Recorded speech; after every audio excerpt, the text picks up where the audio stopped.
बहुत ही मान व सम्मान के योग मंचासीन हमारे शेर राजेंद्र तंवर जी भी, जिनको युवा कह रहे थे, वो रियल में युवा है। रामदैया जी, शकुंतला वर्मा जी, गीता आहूजा जी, गोविंद गोयल जी, सभी सम्मानित मेरे साथीगण, पिता तुल्य बुजुर्गों, हम और दोस्तों, बहुत साथियों, छायाकार और पत्रकार, हम तो आभारी हैं इन लोगों के, रंगीला जैसे साथियों के, इन्होंने पहले बात तो हम सोशल मीडिया के आभारी हैं कि इन्होंने सोशल मीडिया पे इस चीज को डाला और उसके बाद आपके बीच में ये चीज पहुंचाने का काम करा। और आप इतनी संख्या में यहाँ आए साथियों, ये कोई एक आदमी की बात और एक जात की बात नहीं है, ये तो बार बार होता रहा है। जब से देश आजाद हुआ तब से SC-BC के ऊपर ये अत्याचार होते रहे।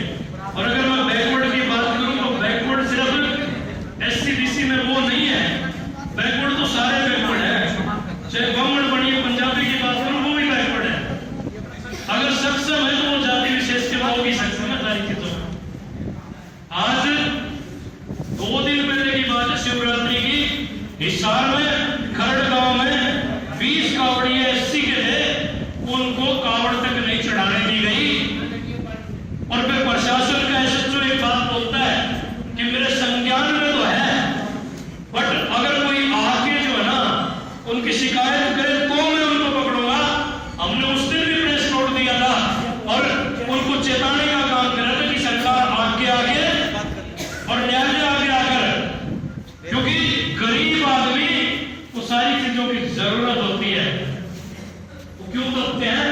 ये लोग 1 मिनट में समझौता करा देते हैं, ये कहेंगे कि तुझे खेत में जो है तेरा खेत छुटवा देंगे, मजदूरी नहीं करने देंगे, ऐसे मतलब दबाव देके उनसे 1 मिनट में समझौता करा देते हैं। हमने लिखा था और ये कहा था कि प्रशासन आगे आकर उन लोगों को अरेस्ट करने का काम करे, कोई FIR करने की जरूरत नहीं है।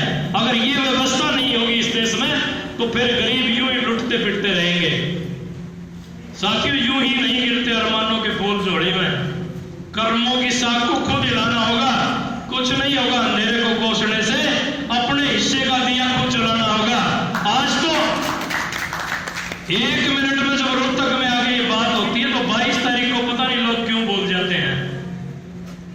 वो तांडव सारा ने देखा था।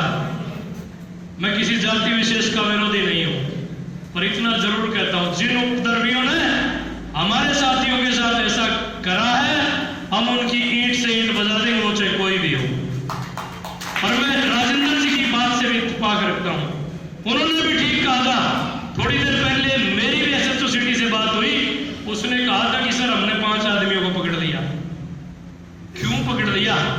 क्योंकि उनको दिखाई दे गया कि आज ये जो SC-BC और बाकी समाज के लोग हैं वो आज रोहतक में एक हो रहे हैं, इसलिए उन्होंने पकड़ा, नहीं तो वो पहले पकड़ सकते थे। पर इतना जरूर कहूंगा मैं उनकी बात पे, अगर आप लोग हमें कहीं भी अड़ा दें, हम पीछे हटने वाले नहीं है, ये तो क्लियर सी बात है। ना उन लोगों से डर लगता, चाहे वो कहीं रहते हो। हमने तो सीधा जाके उनको हर जनसभा में ललकारने का काम करा है, और वो चाहे कुछ भी करें। साथियों, आप लोगों ने उन सांपों को दूध पिला पिला के अजगर बना दिया, कसूर तुम्हारा है। और बिना सत्ता के भी कुछ होने वाला नहीं है। अगर मैं उन लोगों की बात करूं तो रामदैया जी ठीक कह रहे थे कि हम कमेरे वर्ग के लोग हैं और वह लुटेरे वर्ग के लोग हैं। उपद्रवी की कोई जात नहीं होती साथियों, उपद्रवी पता नहीं किस जात से हो जाए, लेकिन उनकी तो है, वह तो आपने देख ली।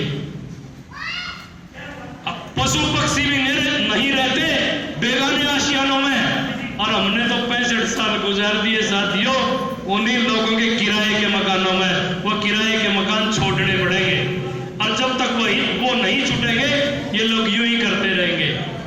हमारी माताओं बहनों की तो इज्जत नहीं और उनकी इज्जत आज ये कमेटी डिसाइड करेगी कि हमें जाके DC साहब को ज्ञापन देना। हम सारे साथी चाहते हैं और देना भी चाहिए।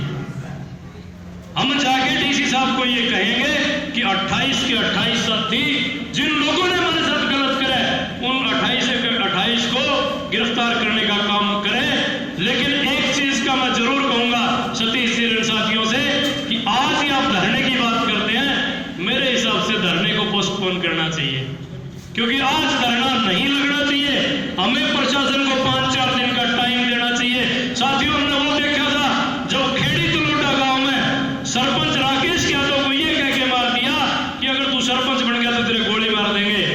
हम 2,500-3 हजार की संख्या में वहां साथी गए थे और हमने डीसी को पकड़ के एक बात कही थी, डीसी साहब अगर 4 दिन के भीतर आप लोगों ने इनको अरेस्ट नहीं करा तो हम ईंट से ईंट बजा देंगे।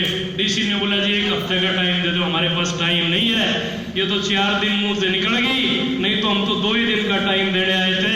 और दूसरे दिन उन लोगों ने उनको पकड़ने का काम किया। आज भी मेरे को याद है गुहाना के पास आउलाना गांव, जब प्रजापतियों की बेटी को, प्रजापतियों के बहू को जिंदा जला दिया था, हमने उस कोर्ट को घेर लिया था और दूसरे दिन ही वो लोग अरेस्ट हुए थे। कब तक ये चलता रहेगा साथियों? हमारे फंडामेंटल राइट्स में लिखा हुआ है, मौलिक अधिकार हमें मिले हुए हैं, जब तक उन अधिकारों का ये लोग हनन करते रहेंगे, हम यूं ही लुटते फिरते रहेंगे। साथियों, हमें खड़ा तो होना पड़ेगा।